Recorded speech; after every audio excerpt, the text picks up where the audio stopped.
panel discussion of Rise of Fintechs, Creating Secure Solutions. We would like to begin by thanking you all for being a part of Pursuit 2021, combating financial frauds with technology supported by Invest India and Startup India. We would like to thank our session partner, Refinitiv, Gold Partners, Rikita, Netherlands Embassy, and Cybersprint, Bronze Partner on Fido, and Knowledge Partner ENY. Without further ado, it is my pleasure to introduce you to Mr. Anu Tiwari, partner Cyril Amarchand Mangaldas, who would be moderating today's session. Joining us today, we have a distinguished set of leaders. Please welcome Mr. Rohith Reji, the co-founder and CBO Neokred, Ms. Sucheta Mahapatra, Managing Director, India Branch International, Mr. Vinay Kesari, General Counsel, Setu, Mr. Kumar Shekhar, VP Member Operations Tide India. I would request all the delegates to keep posting their questions in the chat box, and the panel will address a few at the end of the session. Over to you, Mr. Tiwari. Thank you, Swati, and pleasure to be at the event, and thank you to be a part of this session, which looks like will be a fabulous one, given the topic is rise of fintech and creating secure solutions. So let me start by throwing out the a broad question first to all the panelists in terms of what general themes you all have been seeing, especially in the last 15 odd months with the, so to speak, new normal we all have been, and fintech is risen by leaps and bounds in this period. Some say by 5 years, the whole journey has been escalated in this time. So looking at the whole rise of fintech ecosystem in India in particular, and from a security standpoint specifically, what broad themes, trends you all may have seen over the last 15 odd months? Sucheta, would you like to go first? Sure. I think the last few months, first we must acknowledge it's been a deep humanitarian crisis in the first place, right? I mean, the impact it's had on all of us in terms of lives. It's hit close to home for many of us, employees, customers, all of us. That I think that number one has to be acknowledged. It's a massive humanitarian crisis what we've gone through, right? Having said that, I think as fintechs, we've many of us, and I can speak for Branch for sure, we've actually realized we can't waste a crisis. From a company perspective, we've used this chance to be more nimble, be faster in our, in many of the things that we may have shied away from trying in the past. We've grown, in the periods where sort of regulation and policy allowed us. We've grown rapidly, a little bit beyond our own imagination, also, which is a good place to be. I think the fact that we are serving a deep, visceral financial services need for an underserved customer via digital means has allowed us to, in some ways, thrive even despite the crisis, right? We are digital, which means we are pervasive. There is no need for physical contact, which is really, which had become the barrier in this entire COVID time, right? And since we are digital, we didn't have to break that barrier. We were fully compliant on every way, Right. safe, and we were able to, continue meeting our customers' need, growing beyond what we had planned to grow initially when when the regulatory framework allowed it. So in some ways, it was a crisis not wasted, got closer to the customer, grew rapidly, and used the chance to innovate internally, something we may or may not have pushed ourselves to do were there not such a big, event going on. No, great points. And that's been the trend, across a lot of the digital businesses and fintechs in particular, because suddenly we have a situation where delivery of every service has become online, and it needs to be paid for it. So fintech now has, the line between tech and fintech has suddenly gotten blurred. Who's a tech and who's a fintech? Very hard to figure out. And increasingly, we are seeing a lot of the traditional tech businesses getting into super apps, getting into payments, getting into buy now, pay later, banking forays. That's the other very interesting thing that's on the horizon. Many are exploring, thinking about it. So with that, Kumar, from a tight perspective, and given, by the way, firstly, a big congratulations on coming to India. Always good to see, UK large Thank fintechs, you. and also big congrats on the recent funding round. It's been all over, and Thanks a lot. great to see you all coming to India. So what thoughts on this? Yeah, that's a very fair point, right, which you raised, right, that the differentiation between the fintech and the bank has blurred, right, and especially what Sucheta just touched upon, right, this crisis, right, has thrown some opportunity, and I think fintech and any of the digital world has grabbed with both the hands, right.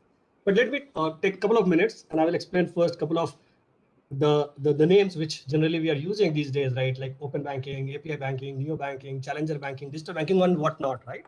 And many people use these all things as like synonyms, right? But there are like slight differences, and I will like to just explain a bit, taking 30 seconds.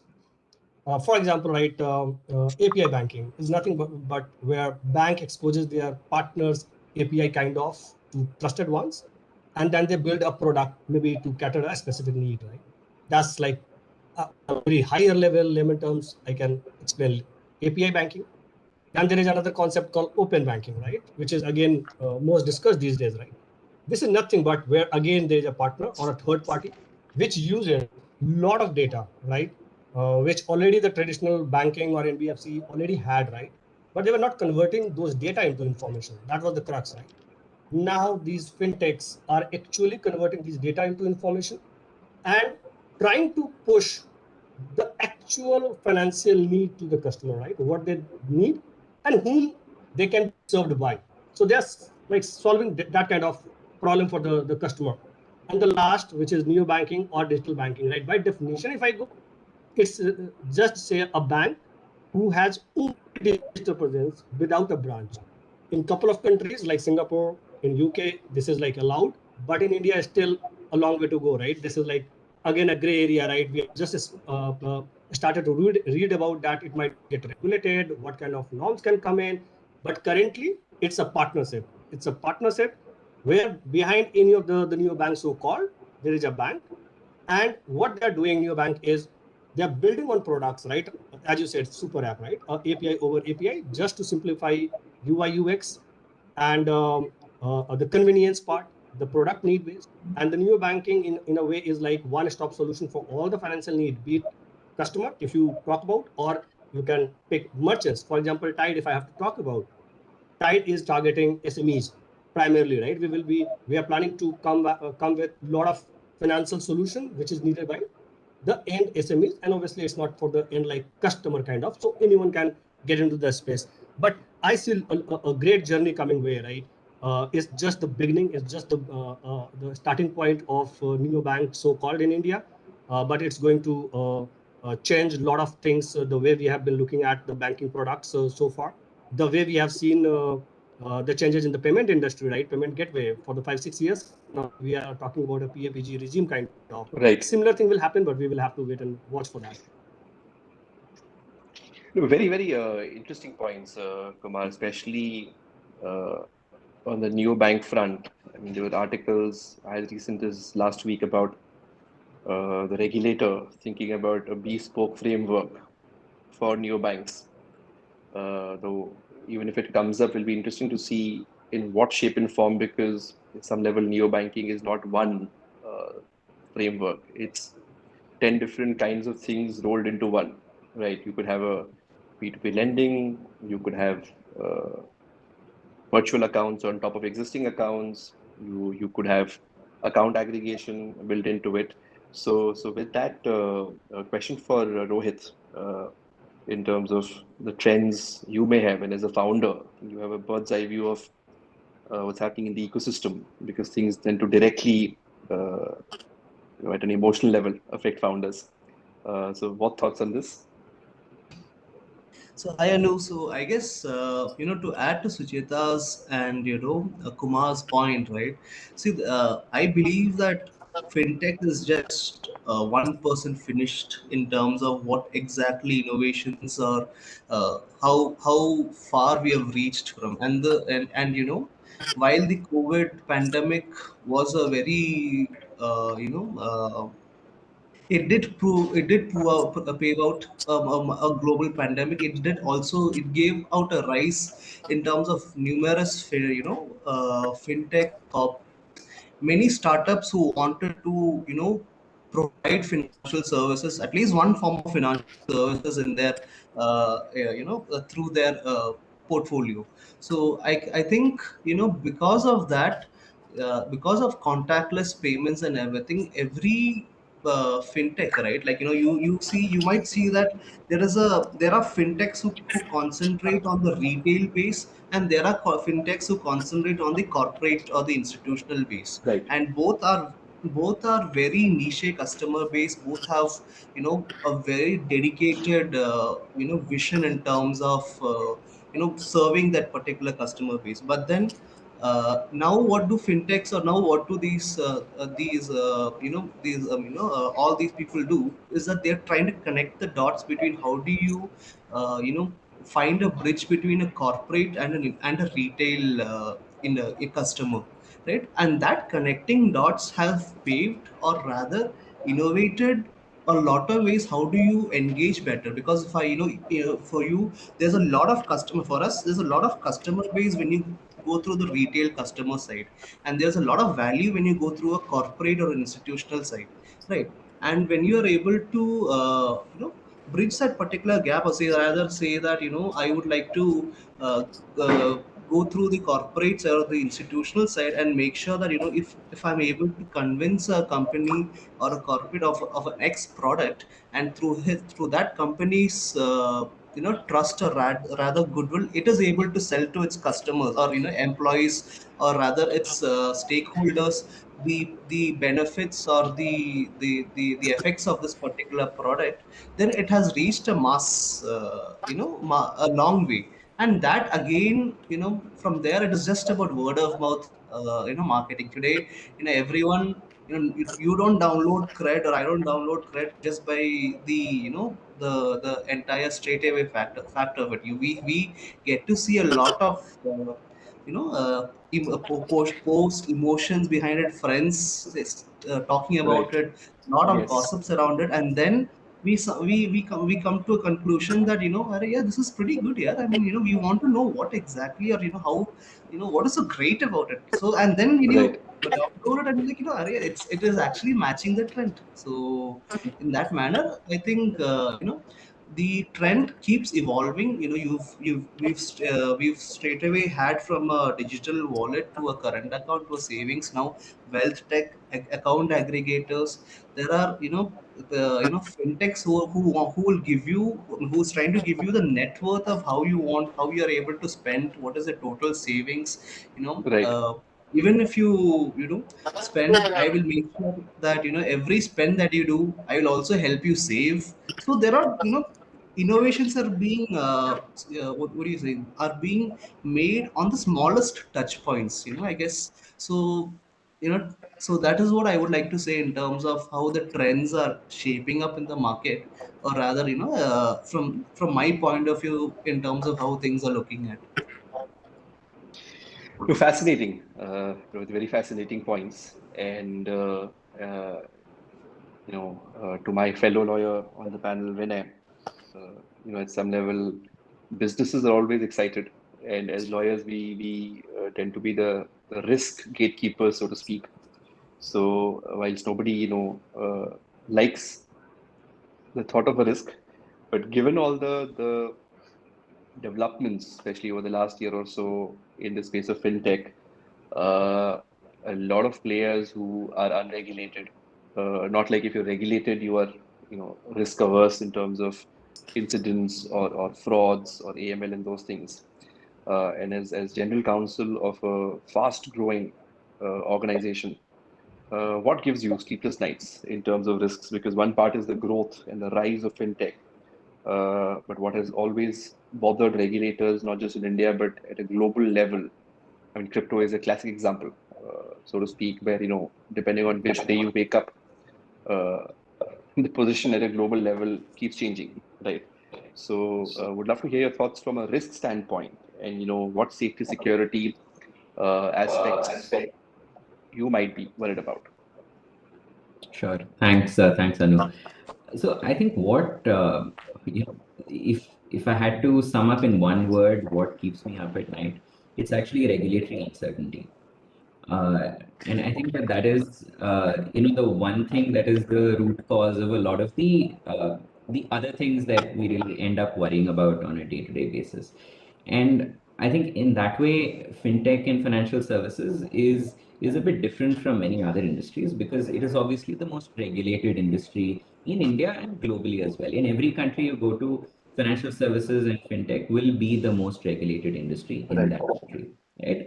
And there are very good reasons for that: consumer protection, financial stability, and so on. On the other hand, the accelerated trends that we're seeing with fintech, which I think pretty much every panelist has highlighted so far, is that you have the idea of being able to access traditional financial services either as an embedded part of some other experience that is part of your daily life, or where you are you're basically accessing a licensed traditional financial service through a third party app. A great example of which is UPI, where you use someone like a phone pay or a Google Pay or a MobiQuick or even a Paytm, which is most of which are likely regulated, to access your bank account, which is held by a Right. highly regulated licensed entity. Right, so these are the accelerating trends we're seeing in fintech, whether it's neo banking in India, most of which is happens in this form where you have a lightly regulated front end interface for your more heavily regulated licensed Right. account, which could be a savings account or a current account. Or when it comes to digital lending as well, where you have many different models, but many of which involve having a lightly regulated front end. Now, the issue that I think most of us face, whether you're a lawyer or whether you're a business person, right? And I've had the advantage of working at a small early stage startup, is that you get to wear many hats and look at things from many directions.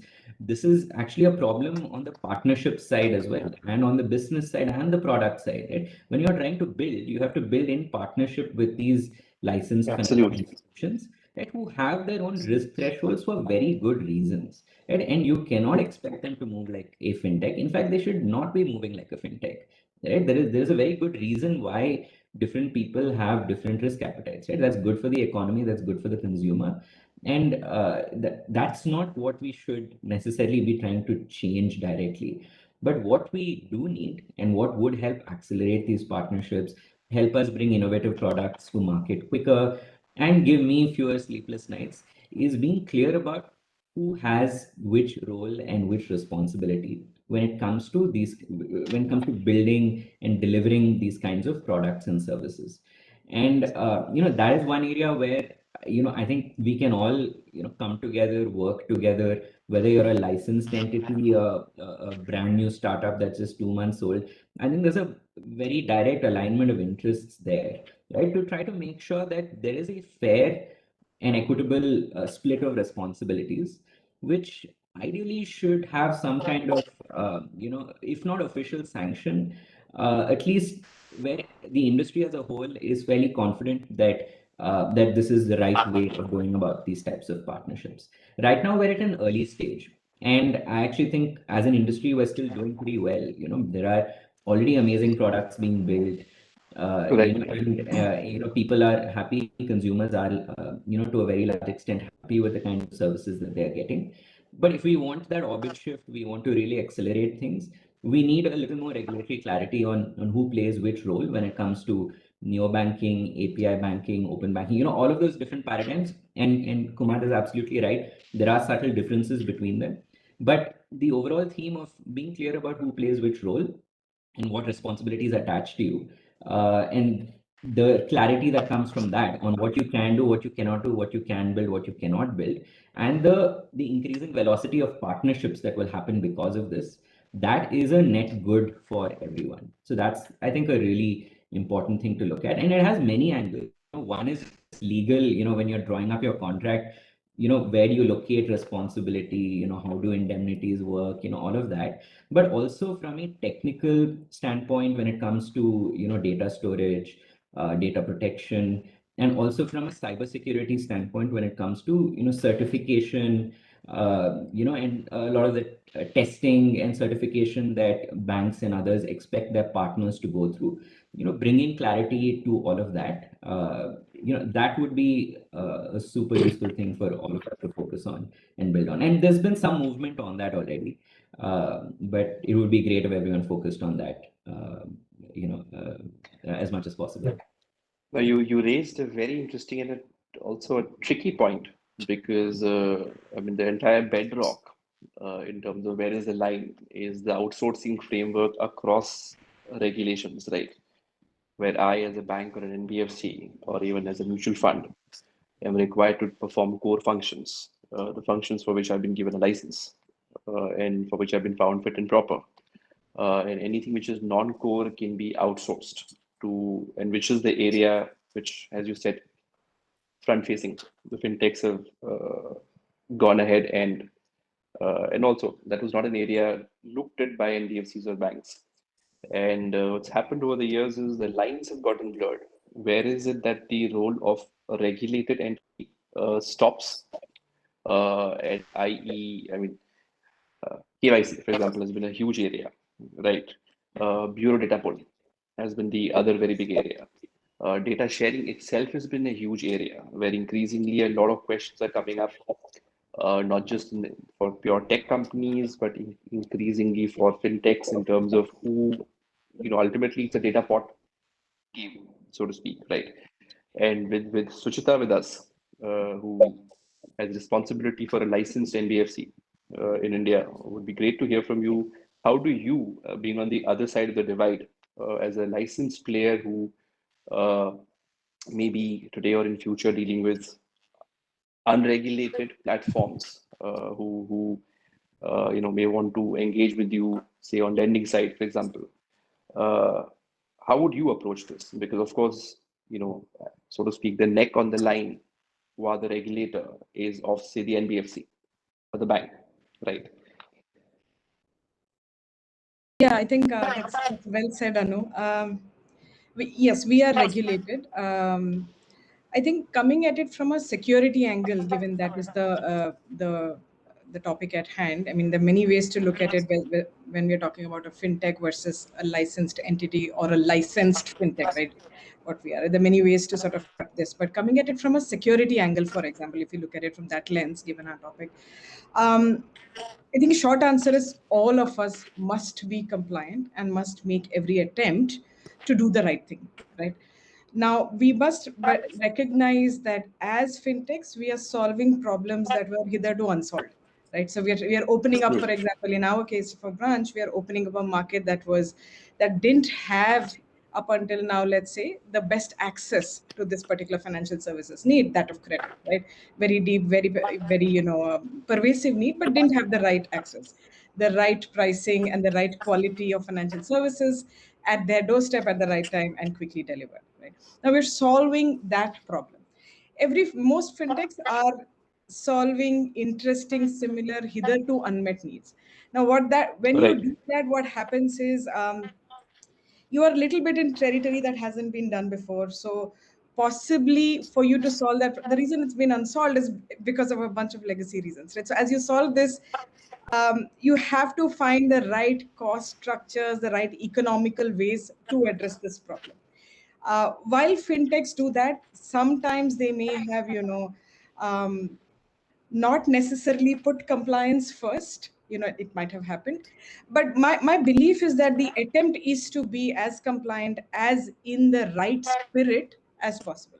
Now when Very fair something point. is not fully defined, I think trying to stay within the spirit of the law. I'm speaking to the choir here, like preaching to the choir. I'm a bit worried, but within that spirit, I think has been people will try and stay within that guardrail, right? Now if folks want to be in firm violation, that's different. I'm not talking about that class of potential Right. companies who want to play fast and loose. That would be different breed. Many of us, I think, are trying to do the right ethical. At branch, I know we are known for being a trusted ethical brand. We take pride in it, Right. actually, right? And so therefore the attempt is always to stay compliant or within the spirit of compliance, even if we were to be in a gray zone. but recognize that fintechs are fundamentally small. Our processes are evolving. We don't really have the luxury of large teams or well set processes that a traditional BFSI company would.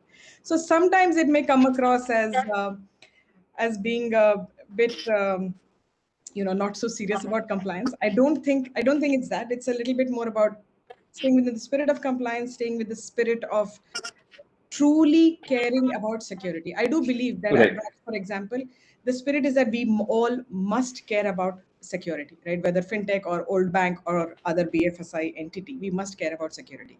That is a given, and that there's zero tolerance for not doing that, right? Um, However, as regulations evolve, I think some of this will get easier. As tech evolves, some of this will get easier. As sort of volumes pick up, it will become cheaper and easier to deliver some of these. So some of these problems will also go away, which may feel a bit, bit unwieldy at this point. No, very, very, very fair points. And given Vinay has raised a very interesting topic in terms of the world between regulated and non-regulated in the fintech space, and with Kumar and Tide partnering with regulated players in India, would love to hear what has been your experience, because of course when you want to innovate, firstly to explain innovation to licensed players itself, I'm guessing takes time. Then to get their buy-in that innovation is possible within, how they perceive compliance, or the four lines of the box within which their world has been working so far. So what challenges have you seen, say banks, for example, being open to or being receptive to innovative products, or it's taken time for in your experience to keep chipping away, and especially when you hit the compliance hurdle internally. Yeah, Anu. It's I will say a great point to discuss, and thanks to Vinay and Sucheta who has touched upon this topic in a very amazing manner, right? I was just waiting for my turn, right? There was something in my mind to talk about, right? And I will actually talk about a story, right? Before I actually discuss this topic, right? I will take a couple of more minutes, but I will do that. I will share my personal experience, my personal life for a couple of minutes. 3.5 years, I was blessed with twin daughter, right? And it was like after 8 years of marriage, and I was very happy, excited, and I uh, took an oath, like kind, I will never say no to these kids, right? I will allow innovation, creativity to just get nurtured within them, right? And after a couple of years, when they were growing up, they got like mischievous, got engaged in a couple of naughty things. So I realized now this is a high time that I had to start saying no, right? In most of the things, right? Don't do this, correct your behavior, right? If I take that story, right, in this area, right, I will like to say that innovation has to happen, right? We can't stop that with the kind of tech evolution we are seeing across ourselves, right, every day. We can't stop that.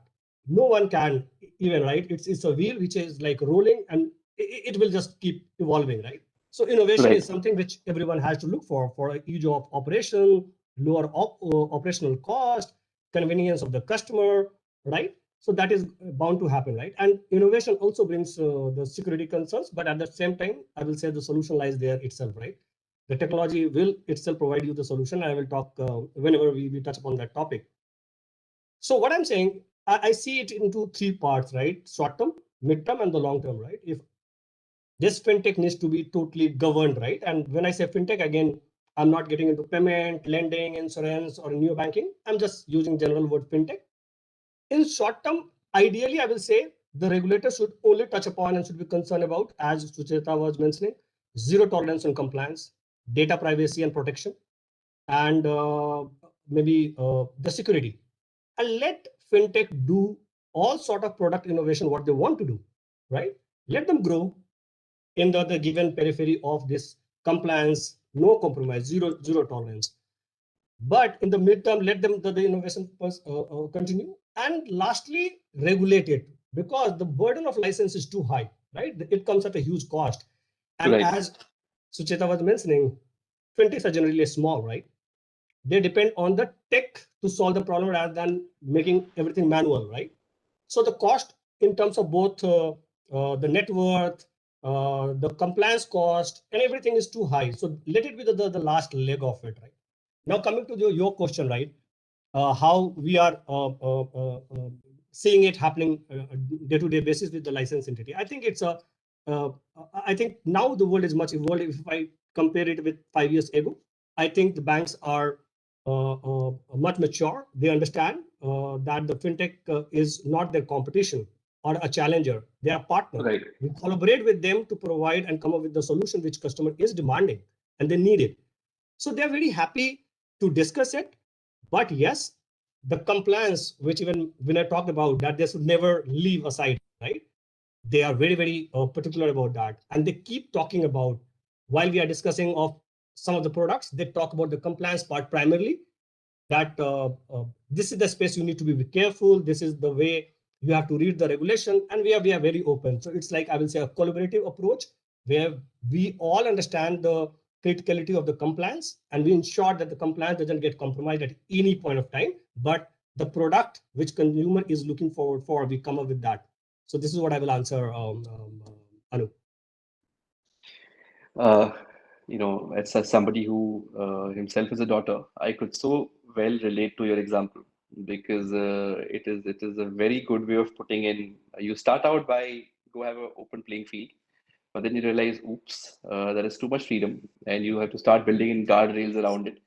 That's But with that, Rohit, who I'm sure you have had similar experiences as somebody who must be interacting a fair bit with regulated market participants.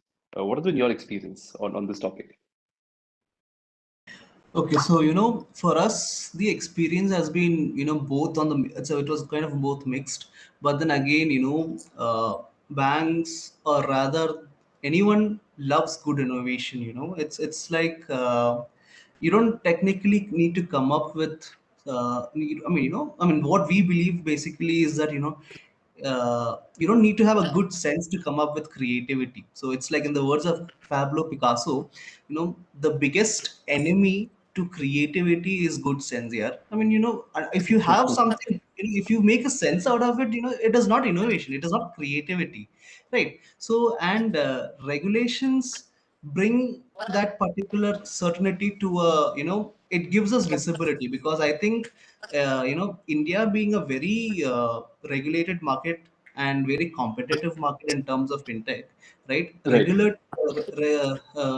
Regulatory certainty is much better than unregulatory non-certain, right? Because we as Absolutely. founders, or we as fintech colleagues and everyone, they are able to see how we are able to pan out within that particular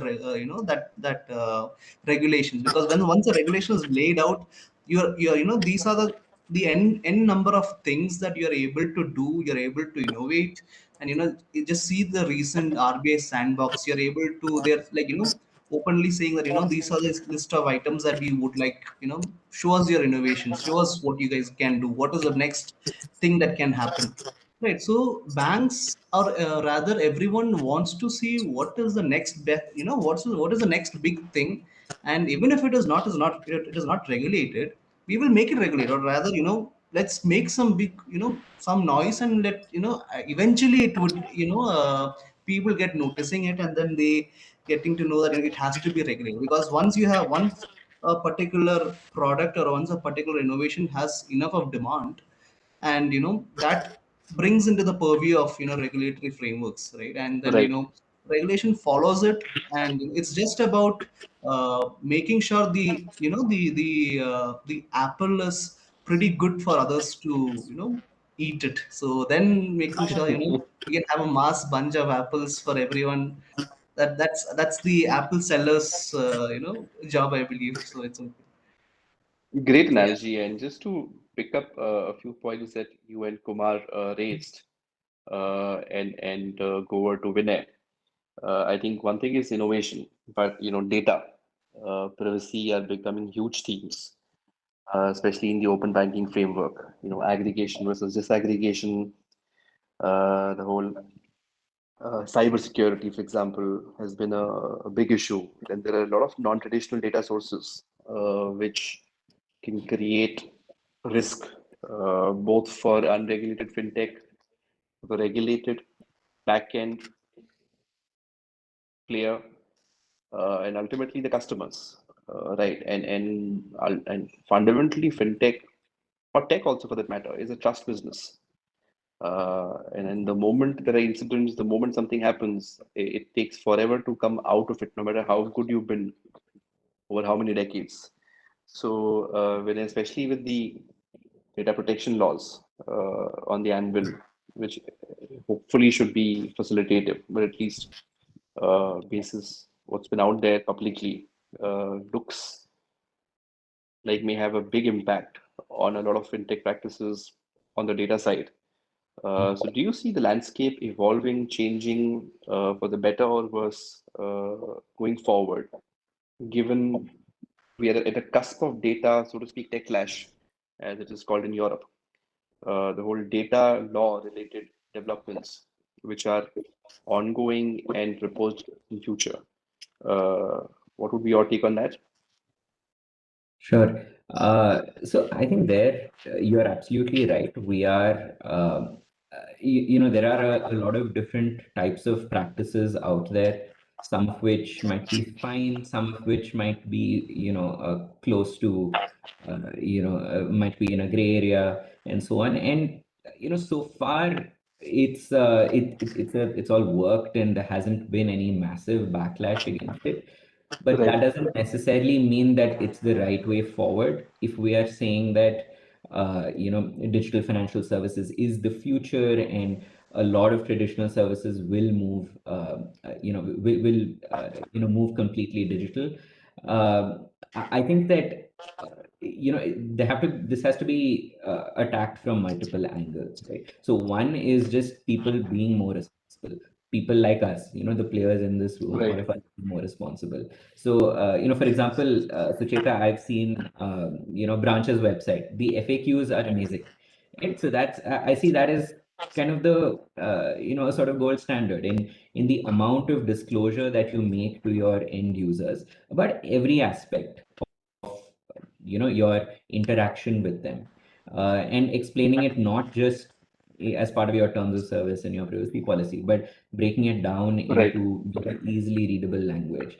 So that's one part of it, for sure. A lot of it has to just come from within, and to an extent from the industry cooperating and setting certain standards for ourselves, which may be lightly enforced or not even enforced, but it's just about being responsible to our end users and also to the industry, because ultimately the bad practices of a few players are going to end up Absolutely, affecting everyone, right? The absolutely. second thing is, I think we are in India, we are at a very interesting point because the policy thinking and the regulatory thinking around data sharing is actually extremely advanced.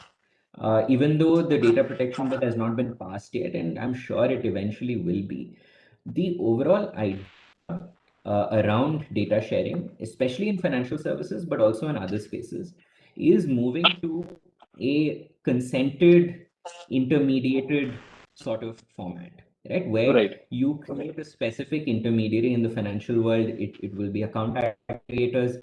In other industries, they may have slightly different names, but the concept is the same, which is create a special entity, special class of entities, right?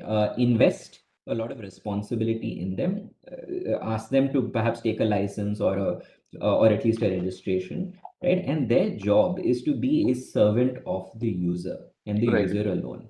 Ensure that they are kept fully informed about what they are giving consent to, what data they are consenting to share, for what purpose, and so on.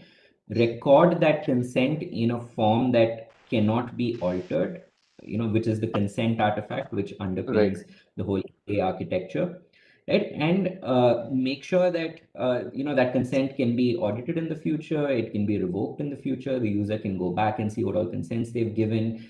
So creating this actually very elegant framework, right? Where again, the beauty of this is that it actually gives a lot of regulatory certainty, not just by setting rules, but also by creating a technical architecture, Right. an Right. elegant technical architecture which can actually work to make this possible.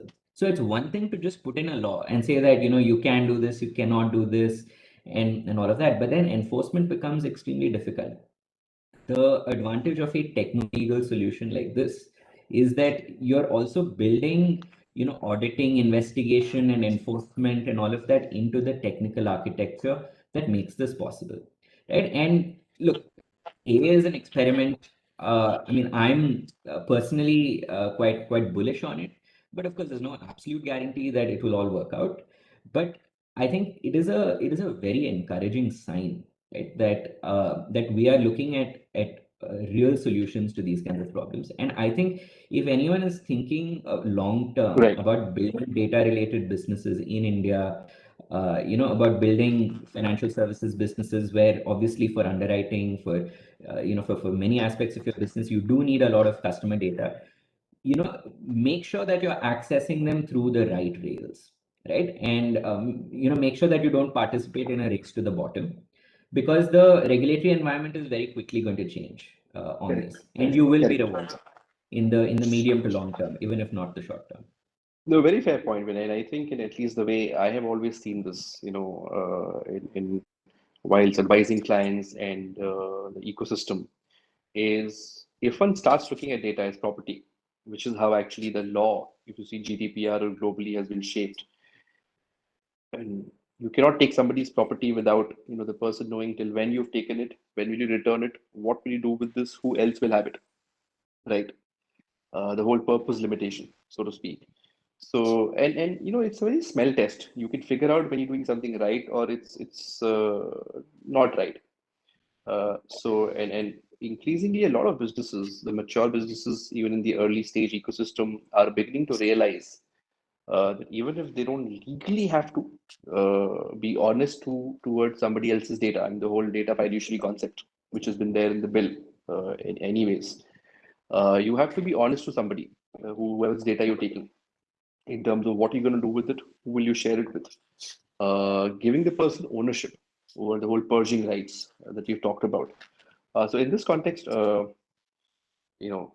as again is a founder, and Sucheta, in your role as uh, the country head of lending fintech, what approaches, and again, also would love to hear from you. Are there any changes that should be considered by the regulators in terms of because the biggest ticking time bomb, so to speak, as many people talk about, for fintechs.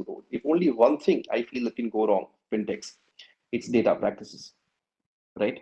And increasingly, the whole focus is towards super app.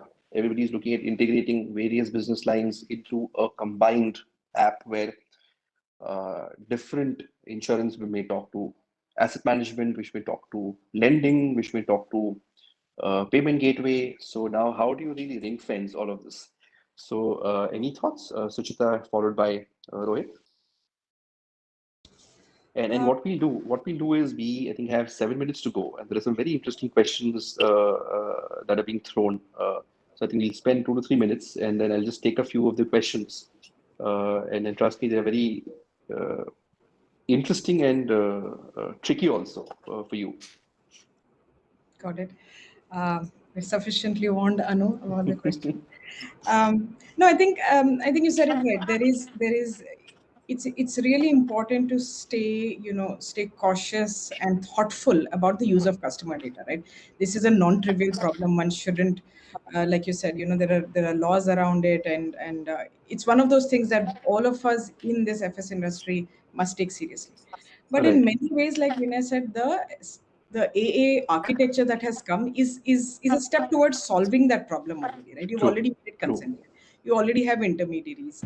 Like you said, there are ways to collect, store, go back and check. It can be validated. You have to, as an AA intermediary, you have to be able to do all of that, right? That's right. The beauty of that is it's a step in the right direction because you've made it less onerous for the customer. I mean, this whole AA framework, if it were to come in, it's less onerous for the customer.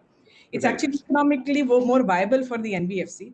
So it's a nice, neat win-win solution Sure, there are some problems to work through that, because it's in early stages, we all have to figure collectively. But in many ways, we are taking a step in the right direction towards treating consumer data, treating personal data Right. more thoughtfully, right? Localization is a similar topic, related topic, often a contentious Absolutely. topic, often for MNC. Very, Especially yes, after yesterday's order by the yes, by the yes. Reserve Bank. It could be a very contentious topic, right? But again, everybody has a data localization law. Right? China has one. I think it's similar to ours. Southeast Asia, Indonesia, and all of them have. US has a bunch of sort of fragmented rules, but roughly in the same line. So it's not like India has Though, particularly draconian or new. It's a problem that some of us may not have worked through, especially if we happen to have servers outside, or for cloud-based services that, for cost reasons or for efficiency reasons, we right, may or may not be housing within the physical boundaries of India yet, right? So those problems we'll have to work through. But treatment of data is more sacrosanct, more sort of transparent to the customer, being more thoughtful about data, PDP, data localization, all of these, I think, are topics that now are relatively well understood and well accepted. right, Like I know in our company, when we have to go through an IS audit, for example, which is the compliance requirement around these topics, we actually welcome it. We don't shy away from it because it forces us to think sharper and keeps right, us a little bit on our toes to do the right thing on the data front, right? Or doing continuous BAPD testing, again, to keep our system secure, because we are dealing with customer data and we got to take it very seriously, right? From just to touch upon the regulator policy point that we've been speaking about, I do want to give them credit. Like, we probably have all cribbed about the pace, but this is a worldwide problem, right? I'm sure worldwide, every BFSI, every fintech is talking about the pace at which their regulators are operating. But our regulator has taken a bunch of, a policy framework is actually a good one, and regulators willing to jam towards, being more real, being more in tune with changing requirements, right? So AA, localization, all their sandboxes that they're allowing, all of these, right? The digital infrastructure we have in the form of public rails, right? right, All of right, this is huge, UPI, Aadhaar, the Trinity. All of this is very huge. So in many ways, we are taking steps towards the right direction already. Some are solved problems, and we'll get there. So, right. but fully in the spirit of treating customer data very, very thoughtfully. All very fair points. So, Rohit, a quick 30-second on that, and then I'll put out a question raised by the Sure. audience, and then we can I mean, I close think post that. Sucheta has completely, wrapped up my points, so I don't have anything else to, speak on it. But, just to summarize it, right? I think, we as customers, we do not care where we get money from, right? But we do care where we put money into. Like, if it Right, is if it is an X bank, Y bank, or Z bank who offers us a credit or a loan, you know, I don't mind as long as the interest or everything is pretty good. I take it. And but whereas if I have deposits and when I put into an X bank, I definitely look at the brand value, the bank's reputation, and everything. absolutely. Right.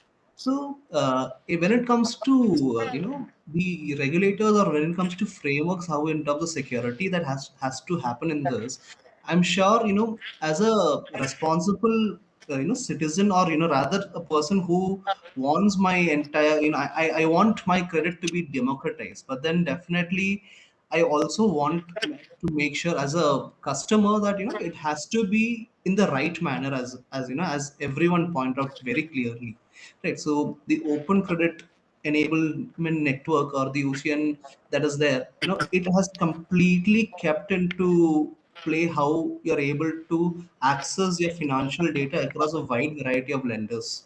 And that has led, or that particular framework, or that particular phrase allows people, or allows customers to see, because for us, for a customer, it is about the experience that comes into picture. I mean, banks do not Right, tend to give you that particular experience, right? So that is where these fintechs, and they're able to sublet these some of these frameworks to these fintechs. So you run on my license, and I'll back you with all the regulatory compliance and everything. But as long as you make sure the customer loves you, And even though you're going to do the same thing that what I'm going to do, even though people are Right. complaining about me as a bank, but they are not complaining about you because you have a fancy UI.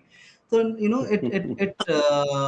I think that does the job, right? Because it's all about how you're able to perceive or visualize how you want to show it. Absolutely, Rohit. Absolutely. So I'm being prompted by Swati that we have run out of time. So we'll skip the audience questions. So Sucheta, saving the tricky. There were some very interesting questions, but I think maybe we can take them up offline. A real pleasure. Thank you so much, everyone. I mean, Vinay, Sucheta, Rohit, Kumar. This was one of the most fabulous sessions, especially the interface between regulated and not regulated, and to have the right mix of both kind of players on this, including the worries and concerns and the excitement about the future. Big thank you, and over to you, Swati. Thank you so much, Anu, for having such kind of a discussion, and it was indeed an engaging one. I would like to thank the panelists as well as you to come here and make this possible. Uh, Thank you so very much, and stay safe and have a great day ahead. Thank you. Thanks. Thanks. Pleasure. Thanks. Thank you. Bye bye. Thank you, Anu. Thank you, Swati. Thanks. Bye.